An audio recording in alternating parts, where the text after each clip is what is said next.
Morning everyone. तो हम पढ़ेंगे आज पाठ पंचम, चतुर्थ को छोड़ा जा रहा है ना। तो इसके बाद करेंगे चतुर्थ पाठ। फिलहाल करेंगे हम पांचवा पाठ, तो जिसका नाम है बुद्धिर बलवती सदा। तो बुद्धि हमेशा क्या है, सदा जो है बलवती यानी बलवान होती है। तो शुरू करते हैं पाठ। प्रस्तुत पाठ शुक सप्तति नामक प्रसिद्ध कथा ग्रंथ से संपादित कर लिया गया है। हाँ, तो ये शुक सप्तति ये क्या है, ये बहुत बढ़िया किताब है, कथा ग्रंथ है, जिसमें क्या है, एक तोता जो है एक स्त्री को क्या है अलग अलग तरह की क्या है कहानियां सुनाता रहता है ना। तो अलग अलग तरह की कहानियां सुनाता रहता है। तो उसमें से ये शुक सप्तति से नामक ग्रंथ से लिया गया है। इसमें अपने दो छोटे छोटे पुत्रों के साथ जंगल के रास्ते से पिता के घर जा रही बुद्धिमती नामक नारी के बुद्धि कौशल को दिखाया गया है।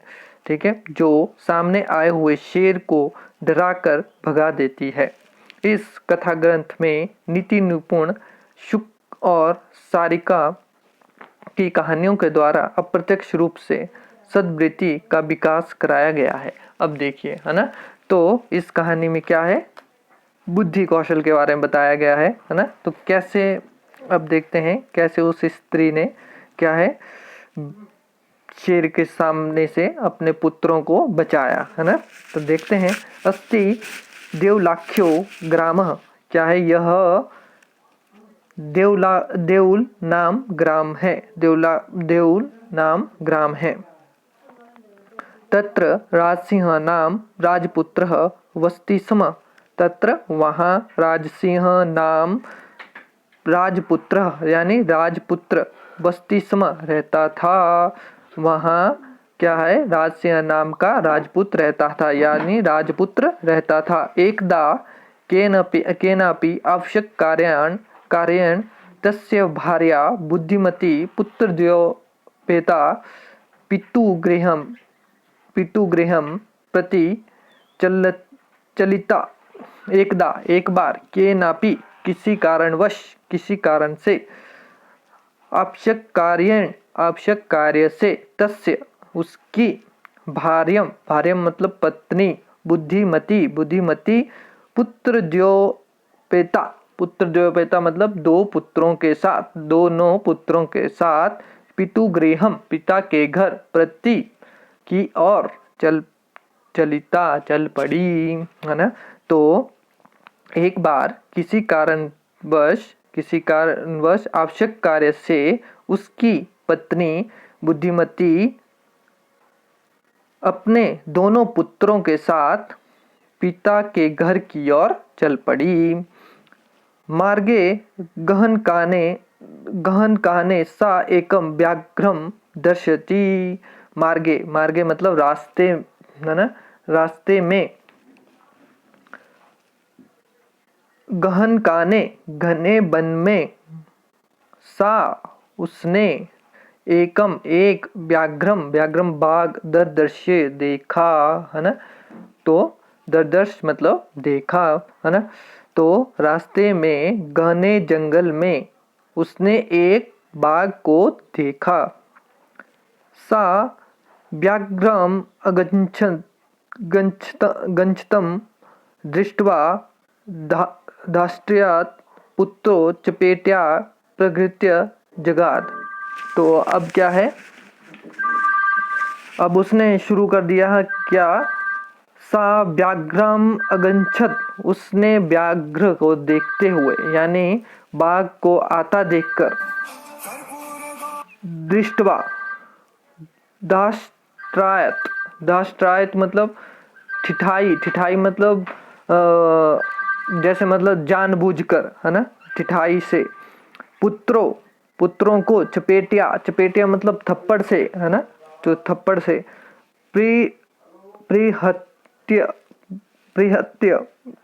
प्रिहत्य मतलब थप्पड़ मार कर थप्पड़ से यानी अपने हाथ से जो है थप्पड़ मारकर। जगाद मतलब कहा।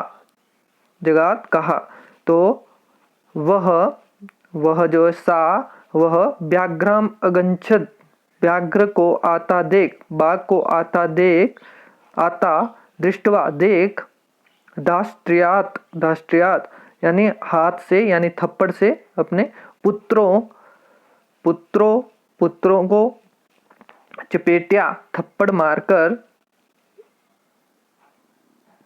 प्रीगत्या जघात, थप्पड़ मारकर जो है उसने कहा। व्याघ्र को आता देख उसने थप्पड़ मारकर पुत्रों से कहा, कथम कथम एकेकशो व्याघ्रम भक्ष्याण कलहम कुरुथ। अब क्या है, उसने कहा कि कथम एकांकशो, क्यों अकेले अकेले, एक एक यानी एक अकेले अकेले, व्याघ्रम भक्षण कलम कुरुत, व्याघ्रम भक्षण यानी बाघ को खाने की, कलम कलम मतलब झगड़ा है ना, कुरुत कर रहे हो, क्यों एक एक जो है यानी बाघ को एक एक करके यानी एक एक करके बाघ को खाने की इच्छा कर रहे हो, क्यों क्यों झगड़ा कर रहे हो।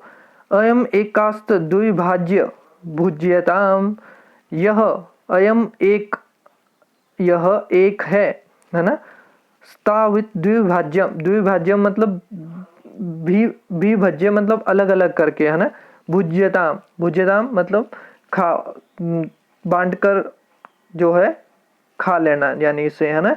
तो पहले तो उसने कहा कि क्यों अकेले अकेले बाघ को खाने के लिए झगड़ा कर रहे हो, यह एक है।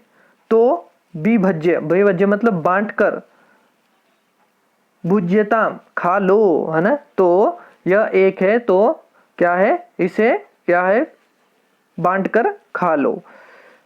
पश्चात अन्यो द्वितीय कश्चित लक्ष्यते, ठीक है, लक्ष्यते मतलब ढूंढ लिया जाएगा है ना, लक्ष्यते ढूंढ लिया जाएगा यहाँ पे। पश्चात बाद में अन्य कोई दूसरा ढूंढा जाएगा है ना, तो द्वितीय मतलब अन्य कोई दूसरा ढूंढा जाएगा, ऐसा कहा उसने।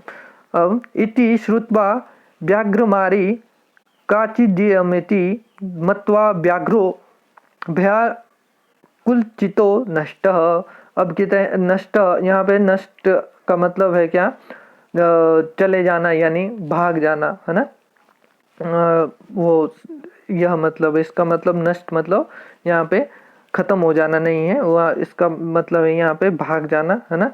तो इति श्रुत्वा यह सुनकर जो है, इति श्रुत्वा ऐसा सुनकर व्याघ्रमारी, व्याघ्रमारी मतलब बाघ को मारने वाली,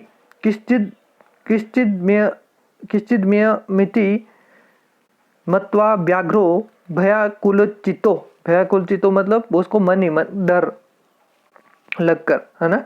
तो यह ऐसा मानकर, ऐसा सुनकर यह कोई बाघ को मारने वाली है, यह मानकर भय से व्याकुल जो है, भय से व्याकुल, भयाकुल चितो यानी भय से व्याकुल, मन से व्याकुल जो है वह बाघ क्या है, भाग गया, वह बाघ जो है वह भाग गया।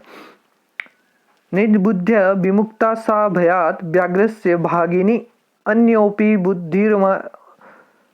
बुद्धिर्मा लके मुंचते महतो भयात। अब देखिए कितनी अच्छी बात कही गई है यहाँ की, निज बुद्ध्या विमुक्ता सा भयात व्याघ्रस्य भामिनी। अब क्या है, अब कहा गया कि उसने क्या है, वह रूपवती स्त्री, वह रूपवती स्त्री जो है निज बुद्धिया अपनी बुद्धि से, भागिनी, भागिनी मतलब रूपवती है ना, भयानुकूलम भय से बेचैन बोलते हैं ना जिसको, भयानुकूल ऊपर आया था एक शब्द है ना। तो निज बुद्धिया विमुक्ता सा भयात व्याघ्र से भागिनी है ना, तो भागिनी होता है क्या, रूपवती यानी जो है सुंदर स्त्री। निज बुद्धिया अपनी बुद्धि से, अपनी बुद्धि से जो है अपनी बुद्धि के द्वारा बाघ के भगाने से, बाघ को भगाने से है ना, वह रूपवती स्त्री क्या है, भय से मुक्त हो गई, भय से मुक्त हो गई। वह रूपवती स्त्री अपनी बुद्धि के द्वारा बाघ के भय से क्या है, मुक्त हो गई। अन्योपि बुद्धि मां लोके मुच्यते महतो भयात। अब क्या है, संसार में अन्योपि मतलब संसार में दूसरे जो है, दूसरे बुद्धिर्मा लोके अलोके होता है संसार, बुद्धिर्मा यानी मतलब अपनी बुद्धि कौशल से, है ना। मुच्यते महतो भयात, मुच्यते मतलब जो है दूर हो जाते हैं उनके, है ना। मुच्यते महतो बड़ा, भयात भय से, है ना। तो अन्यपि बुद्धिमान लोके मुच्यते महतो भयात, जो है संसार में दूसरे बुद्धिमान लोग भी अपनी बुद्धि कौशल के द्वारा अत्यधिक भय से जो है वह छूट जाते हैं। जैसे क्या है, वह रूपवती स्त्री ने अपनी बुद्धि के द्वारा बाघ के भय से मुक्त हो गई, जिस प्रकार से जो है रूपवती स्त्री जो है वह बाघ के भय से मुक्त हो गई, उसी प्रकार संसार के दूसरे जो है बुद्धिमान लोग भी अपने बुद्धि कौशल से क्या है, अत्यधिक भय से मुक्त हो जाते हैं, छूट जाते हैं। भयाकुलम व्याघ्रम दृष्ट्वा कश्चित् ऋतं शृगाल